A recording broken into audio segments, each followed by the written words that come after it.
और अब बात उस हाई प्रोफाइल एक्सप्रेसवे की जिसकी हालत उद्घाटन के 23 दिन में ही खराब हो गई।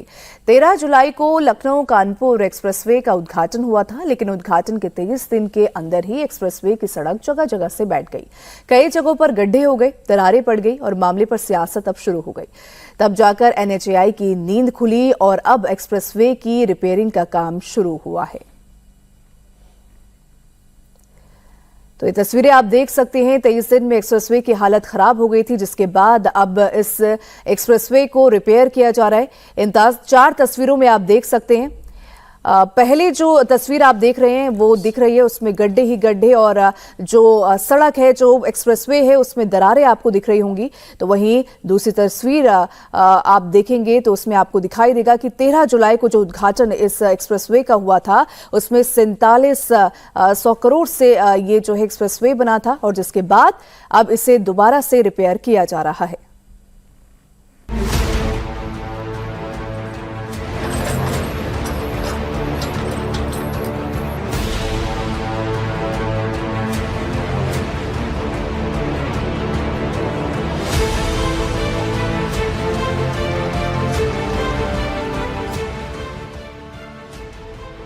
एक्सप्रेस वे पर कहीं गड्ढे तो कहीं दरार, तो कहीं धंस गई सड़क, तो कहीं चल रहा रिपेयर का काम। जी हां, ये तस्वीरें उस हाई प्रोफाइल एक्सप्रेस वे की हैं जिसकी हालत उद्घाटन के 23 दिन में ही खराब हो गई। हैरान करने वाली तस्वीरें लखनऊ कानपुर एक्सप्रेस वे की हैं। इसी साल 13 जुलाई को इस एक्सप्रेसवे का उद्घाटन हुआ था। उद्घाटन के मौके पर केंद्रीय परिवहन मंत्री नितिन गडकरी के साथ रक्षा मंत्री राजनाथ सिंह और यूपी के सीएम योगी आदित्यनाथ मौजूद थे। रंगारंग कार्यक्रम में इस एक्सप्रेसवे का उद्घाटन हुआ था, लेकिन उद्घाटन के 23 दिन के अंदर ही एक्सप्रेसवे की सड़क जवाब देने लगी। जगह जगह सड़क बैठ गई,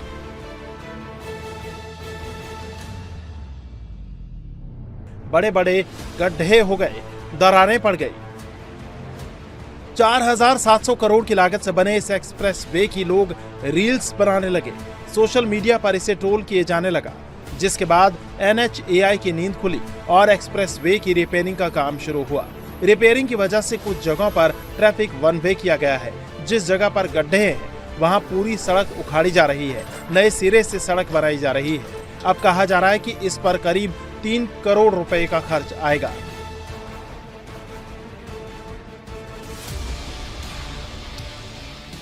सिर्फ 23 दिन में बुरा हाल होने वाले इस एक्सप्रेसवे को PNC इंफ्राटेक कंपनी ने बनाया है। 5 जनवरी 2022 को काम शुरू हुआ था।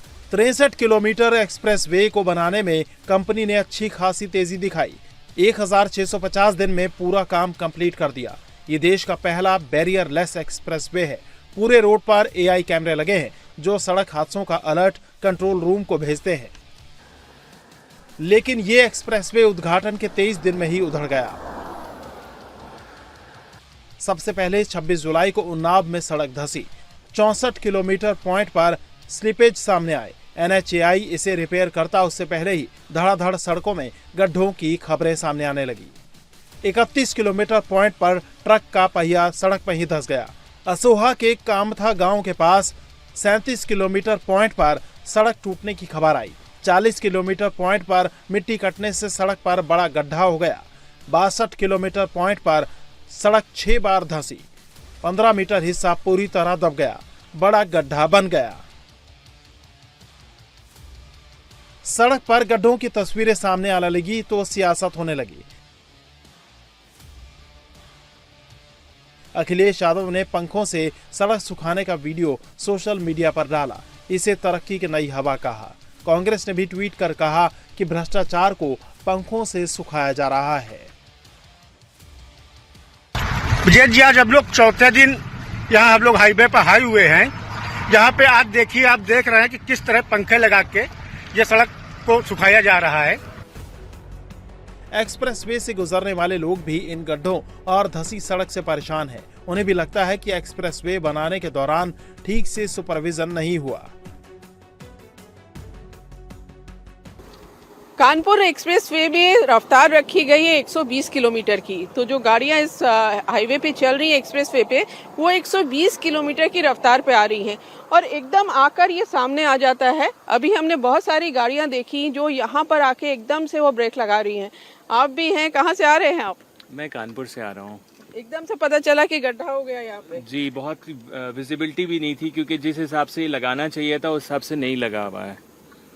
तो पीछे कितनी जगह आपको इस तरह के वो मिले गड्ढे? गड्ढे तो बहुत है, पूरे रास्ते ही गड्ढे हैं और बहुत सुधार की जरूरत है। जब ये एक्सप्रेसवे बना तो ये कहा गया कि लखनऊ से कानपुर 40-45 मिनट में पहुंचा जाएगा। तो अब आपको लगता है कि 45 मिनट का ये जो सफर है गड्ढों से भरा हुआ है, खतरे से भरा हुआ है? बिल्कुल, क्योंकि स्पीड जो है 120 और 100 है और गड्ढे ऐसे हैं कि अगर आपकी स्पीड इतनी है तो you are at a risk of having an accident. जी, आप बताइए, आप इस सड़क पे चल रही हैं, सोचा होगा कि बहुत अच्छा एक्सप्रेसवे है आज। बहुत ही खराब एक्सपीरियंस था। कल हम लोग आए यहाँ पे, लग ही नहीं रहा था कि इतनी टाइम लगेगा। हम लोग को लगा था बहुत जल्दी पहुँच जाएंगे, लेकिन बहुत टाइम लगा हम लोग को यहाँ पहुँचने में। एक्सप्रेसवे की हालत खराब हुई, मामला तूल पकड़ने लगा तो NHAI के अफसर सामने आए। NHAI के रीजनल ऑफिसर गौतम विशाल ने कहा कि एक्सप्रेसवे पूरी तरह से सेफ है, खराब मटेरियल या करप्शन जैसा कोई मामला नहीं है। हाँ, कुछ हिस्सों में पानी जाने की वजह से सड़क धंसी है, अब इसे ठीक किया जा रहा है। इस बीच NHAI ने एक्सप्रेसवे बनाने वाली कंपनी को नॉन परफॉर्मर घोषित कर दिया है। प्रोजेक्ट मैनेजर और 2 इंजीनियर को 2 साल तक NHAI के किसी भी प्रोजेक्ट में शामिल करने से मना कर दिया है। NHAI के 2 प्रोजेक्ट मैनेजर को भी चार्जशीट दी गई है। 1-2 दिन में ही एक्सप्रेसवे पूरी तरह रिपेयर कर दिया जाएगा। इसका खर्च कंपनी से वसूला जाएगा। ये 5 लोकेशंस हैं, पांचों लोकेशन मिलाकर के 1 किलोमीटर भी लेंथ नहीं आता और यानी कि मेरा मोर देन 98% स्ट्रेच में बिल्कुल किसी तरह का दिक्कत नहीं है और ट्रैफिक भी सुचारू रूप से आज भी चल रहा है। हम लोग जो मटेरियल निकाल रहे हैं उससे एकदम प्राइमरी फेस यही लग रहा है कि सारे मटेरियल्स ठीक हैं और मिट्टी में ही पानी जाने के कारण नीचे पानी मिट्टी के दबने से ऊपर का सतह जो है नीचे दब गया है। हालांकि अब जब मामला सामने आ चुका है तो एक्सप्रेसवे की रिपेयरिंग का काम तेजी से चल रहा है और रिपेयरिंग पूरे होने तक लखनऊ कानपुर एक्सप्रेसवे पर NHAI ने टोल वसूली बंद कर दी है। और खबर भोपाल से है, जहां पर नगर निगम के एक ठेकेदार ने कमाल ही कर दिया। ठेकेदार को 10,000 पेड़ लगाने का ठेका दिया गया। उसने इन पेड़ों को लाने के लिए 700 से ज्यादा पुराने हरे भरे पेड़ों को ही काट दिया। ठेकेदार को भोपाल के कलियासोत इलाके में मदर बुल डेयरी फार्म के नजदीक 8 एकड़ जमीन पर 10,000 नए पौधे लगाने थे। इसके लिए एक जगह से कांटेदार पेड़ हटाने को कहा गया था, लेकिन लोगों का आरोप है कि कांटेदार पेड़ों की आड़ में इस ठेकेदार ने 700 से ज्यादा हरे भरे पेड़ ही काट दिए। मामला सामने आने के बाद नगर निगम ने ठेकेदार के खिलाफ एक्शन लिया है, उस पर जुर्माना ठोका है। आरोप है कि ठेकेदार ने इलाके में 700 से ज्यादा सालों पुराने बबूल, शीशम, महानीम के पेड़ों को उखाड़कर मैदान साफ करवा दिया। कितने काटे ऐसे वाले? ये मशीन से काट रहे हो? कितने? लगभग 80-90 बस। बड़ा एरिया, ज्यादा होंगे मुझे लग रहा है। नहीं, इधर के बता। उधर वाले उधर ज्यादा कितने थे? 250-300 उधर के, 80-90 इधर के, 350-400 के आसपास जगह नहीं मिल रही ना। तो इधर कितने हैं अभी और बकाया? तो दादा मेरे को समझ में नहीं आ रही कि ये पेड़ ही लगाने हैं, तो पेड़ लगे क्या काट रहे? ये बबूल के है ना, बबूल हटा। तो बबूल पूरा हटाना है? हाँ, ये बबूल को हटाना है, बाकी ये है, ये नाम रहने देंगे जो। अच्छा, ये बने रहेंगे जो कांटे वाले पेड़ है। हाँ, कांटे वाले। इधर कितने होंगे और? 500-700 और होंगे। नहीं उतने कितने? 200-300? हाँ, पर्यावरण बचाओ अभियान अभी चल रहा है, लेकिन इस अभियान पर पेड़ लगाने को कहा गया था और पेड़ काटो फिर पेड़ लगाओ अभियान का ये आरोप लग रहा है। भोपाल से हमारे सहयोगी अनुराग अमिताभ की भोपाल को हरा भरा बनाने के नाम पर नगर निगम के पौधारोहण अभियान पर सवाल खड़े करती ये रिपोर्ट आप देखिए। लगाइए, पर्यावरण बचाइए। पर्यावरण बचाओ अभियान के दौरान ये संदेश आपने कई बार सुना होगा, लेकिन मध्य प्रदेश की राजधानी में इसकी तस्वीर कुछ अलग नजर आ रही है। पहले पेड़ काटिए, फिर पेड़ लगाइए। जी हां, इस वक्त इंडिया टीवी की टीम स्टेट डेयरी फार्म के उस जगह पर खड़ी है जहां पर आपको इस तरीके के तमाम पेड़ कटे हुए दिखाई दे रहे हैं, जो राजधानी के नगर निगम के उस अभियान का हिस्सा है, जो इस स्टेट फार्म में तकरीबन 10,000 पौधों का रोपण होना है ताकि पर्यावरण बचाया जाए। लेकिन उससे पहले तस्वीरें इंडिया टीवी आपको दिखा रहा है तमाम ऐसे पेड़ जो 20 से लेकर 50 साल तक पहले के थे, उन्हें बकायदा जेसीबी के माध्यम से और कटर मशीन के माध्यम से काटा गया और उसके बाद ये पूरी जगह देखिए आप समतल कर दी गई है। इस समतल जमीन पर अब 10,000 पौधे जो हैं उनका रोपण किया जाएगा। यानी पहले प्रकृति का गला घोटा गया है, उसके बाद पर्यावरण संरक्षण की दिशा में कदम उठाया गया। दूर तक देखें आप, ग्रीनरी देखिए, ये कलियासोत डैम का इलाका है। पर्यावरण आपको दिखाई देगा चारों तरफ, चाहे वो नीम के पेड़ हो और आपको दूर दिखाई देगा आम के पेड़। तमाम संरक्षित प्रजातियां जो हैं और ऐसी प्रजातियां जो बेहद जरूरी हो जाती है, सबके पेड़ लगे। लेकिन ये पूरा हिस्सा अगर आप देखें, पूरा समतल कर दिया गया है। तस्वीरें देखें बाकायदा कैसे हैंड हेल्ड कटर की मदद से ये अगर आप देखेंगे तो यहाँ पर ये तमाम पेड़ काटे गए। आंकड़ा 700 से ज्यादा पेड़ों का है जो इस इलाके में है। ये देखिए आप तस्वीरों में, ये पूरी तरीके से जो है कटर मशीन के जरिए पेड़ काटा गया है। और तस्वीरें मैं आपको यहाँ पर दिखाता हूँ। ये देखिए किस तरीके से, किस निर्दयता के साथ पहले प्रकृति का गला घोटा गया, आरी चलाई गई जेसीबी के जरिए। इस तरीके के डूट इस पूरे इलाके में चारों तरफ दिखाई देंगे। और मैं आपको यहाँ पर ये दिखाता हूँ, तस्वीरें देखिए, जेसीबी के जरिए पहले पेड़ जड़ से उखाड़ा गया ताकि सबूत ना मिले। और ये देखें आरी के निशान साफ तौर पर यहां पर आपको दिखाई देंगे। अब इस मामले पर इंडिया टीवी ने जब नगर निगम अध्यक्ष किशन सूर्यवंशी से सवाल किया तो उन्होंने ठेकेदार की गलती को माना और बताया कि उन्होंने ठेकेदार पर 3,30,000 का जुर्माना भी लगाया है। पेड़ लगाओ पेड़ बचाओ ये अभियान तो सुना था, पर पहले पेड़ काटो, फिर उसके बाद गड्ढा करो और फिर उसके बाद फिर पेड़ उगाओ, ये तो मतलब किस तरीके का अभियान निकला? देखिए, राजधानी भोपाल में भोपाल नगर निगम द्वारा लार्ज स्केल पे अलग अलग क्षेत्रों में प्लांटेशन किए जा रहे हैं और कॉन्ट्रैक्टर द्वारा एक साइट पर यह शिकायत हमें प्राप्त हुई कि उसने प्लांटेशन एरिया को तैयार करने में कुछ जो इस प्राकृतिक रूप से उगे हुए पेड़ों को भी काटा। तो हमने तत्काल उस पर संज्ञान लिया है, कार्रवाई की है और उसको डबल क्षमता यानी जितने पेड़ कटे उससे डबल पेड़ लगाने के और 3 साल तक मेंटेन करने के निर्देश दिए हैं। प्रति पेड़ हमने पेनाल्टी भी लगाई है और लगभग 3-3.5 लाख की उस पर पेनाल्टी लगाने को, उसको पनिश करने का भी काम किया।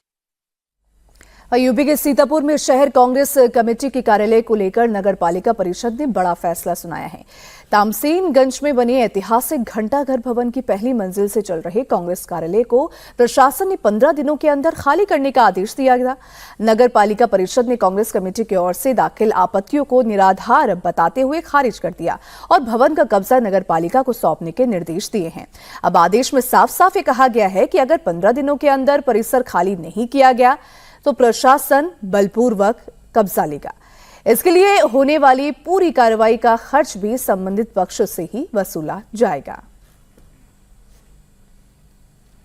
देखिए, ये नजूल से संबंधित प्रकरण है। नजूल से संबंधित प्रकरण जो राजनीतिक दल है उनका हम लोगों ने जिलाधिकारी का पूर्व अनुमति से जो नगर पालिका का अधिशासी अधिकारी का स्तर से धारा 74 के अधीन नजूल मैनुअल धारा 74 के अधीन इन लोगों ने नोटिस निर्गत किया और सुनवाई का अवसर भी दिया गया है और इनका स्तर से आपत्ति भी प्राप्त किया गया।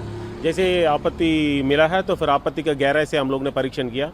तो परीक्षण करने के बाद एक विस्तार रूप से प्रत्यावेदन भी निस्तारित किया गया है और इन लोगों को निर्देशित किया गया 15 दिन में मतलब इन लोग खाली करेंगे। कार्यालय ऐतिहासिक घंटाघर में स्थापित है तो शहर में एक ऐतिहासिक इमारत भी है, उसका संरक्षण करना मतलब हम सबको दायित्व बनती है।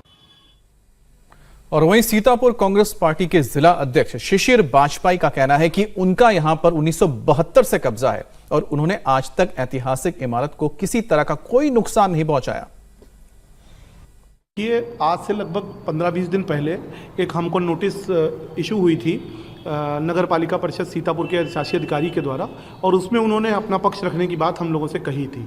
हम लोगों ने सारे तथ्यों के आधार पर अपना पक्ष रखा था, स्थानीय प्रशासन के समक्ष अपना पक्ष रखा था, और उसके बाद कल एक नोटिस इन्होंने जारी की है और उस नोटिस में इन्होंने हमारे तथ्यों को निराधार बताया है। तो मैं कहना चाहता हूँ ये किसी व्यक्ति विशेष का कार्यालय नहीं है, ये एक राष्ट्रीय पार्टी का सीतापुर शहर का कांग्रेस का कार्यालय है, और ये कार्यालय निश्चित तौर पर तमाम लाखों सीतापुर के कांग्रेस जनों की आस्थाओं का एक मंदिर है, और इस तरह अगर इसको खत्म करने का प्रयास किया जा रहा है तो ये निरर्थक है।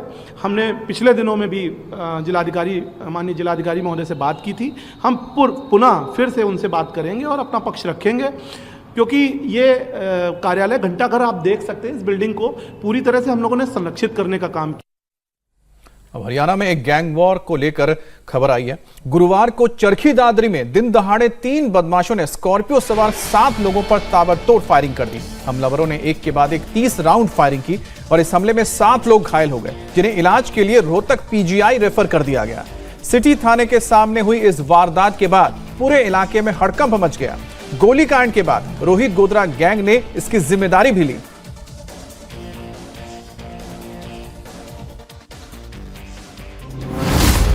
हरियाणा की सड़कों पर फिर गैंग वॉर।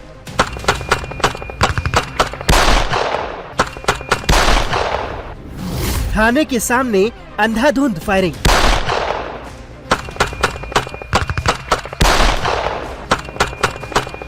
स्कॉर्पियो सवार 7 लोगों पर ताबड़तोड़ फायरिंग।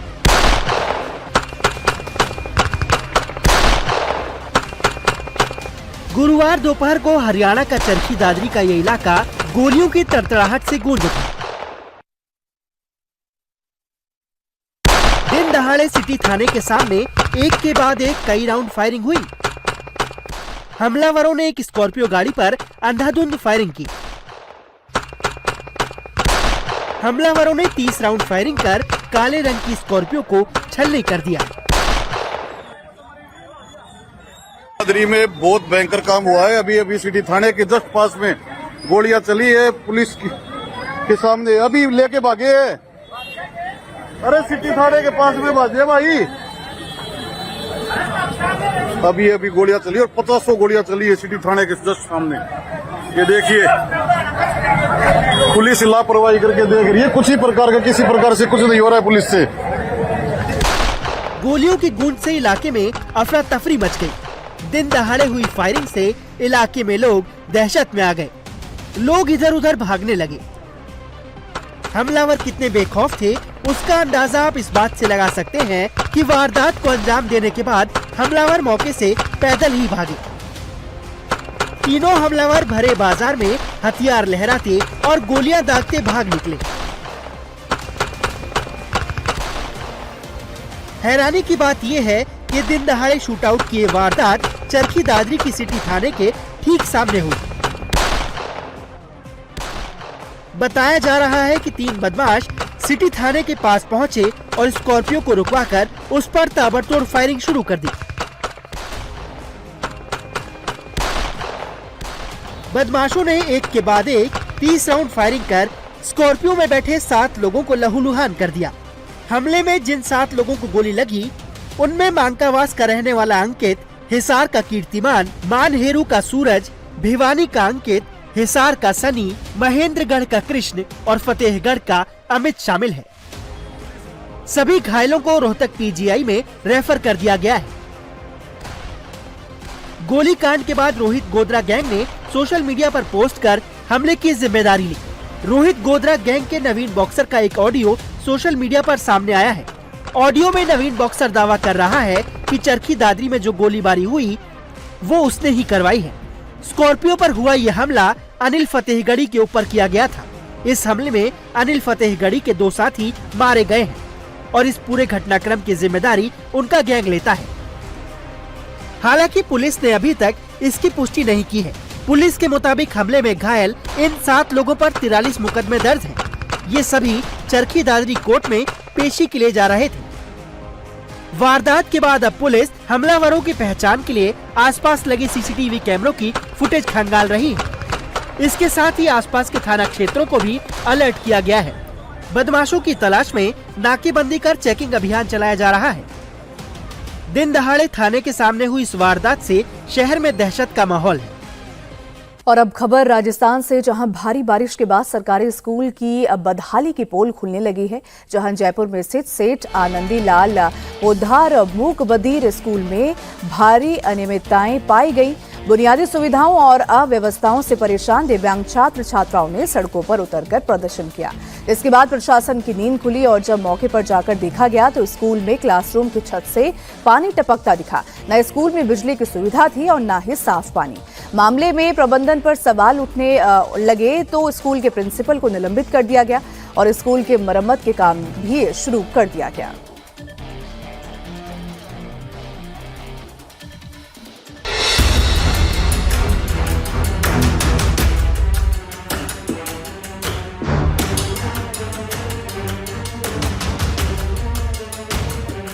ये कोई सार्वजनिक शौचालय नहीं है, ना ही ये कोई कबाड़ का गोदाम है जहां छत से पानी टपक रहा है।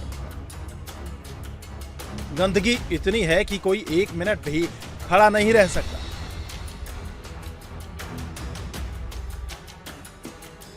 स्विच बोर्ड टूटे पड़े हैं, दीवार पर सीलन है, कुर्सियां टूटी हुई हैं। एक एक तस्वीर उस सोते सिस्टम की है, उस लापरवाह सिस्टम की है, जिसकी वजह से देश के भविष्य परेशान हो रहे हैं। सारे जले हुए पड़े हैं सर। कोई भी मूक बधिर बच्चा इसमें हाथ डाल दे गलती से, उनको क्या पता कि क्या चीज़ है इसके अंदर सर। कोई काम नहीं कर रहा, सब आइसोलेटर वगैरह सब डायरेक्ट कर रखे हैं सर। ये स्मार्ट क्लासरूम का बोर्ड बना रखा है तो पढ़ाते कैसे होंगे फिर? वो सर क्या पता, देखिए अब आपके सामने की बात है।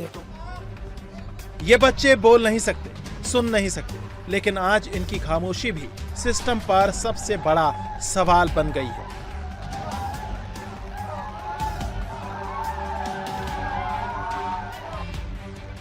राजस्थान के जयपुर में राजकीय सेठ आनंदी लाल पोद्दार मूक बधिर विद्यालय का हाल कैसा है वो आप खुद देखिए। क्लासरूम में कुर्सियां टूटी पड़ी हैं, डॉग्स घूम रहे हैं, लाइट टूटी पड़ी है, पंखे खराब हैं, हर जगह गंदगी ही गंदगी है और स्मार्ट क्लास बस कागजों में है, क्योंकि जमीनी हकीकत देखकर तो आपके भी होश उड़ जाएंगे।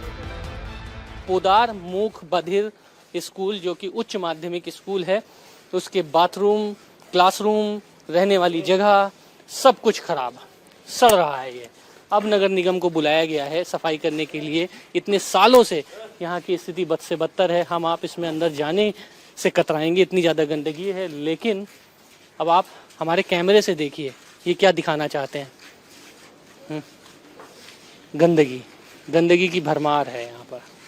गंदगी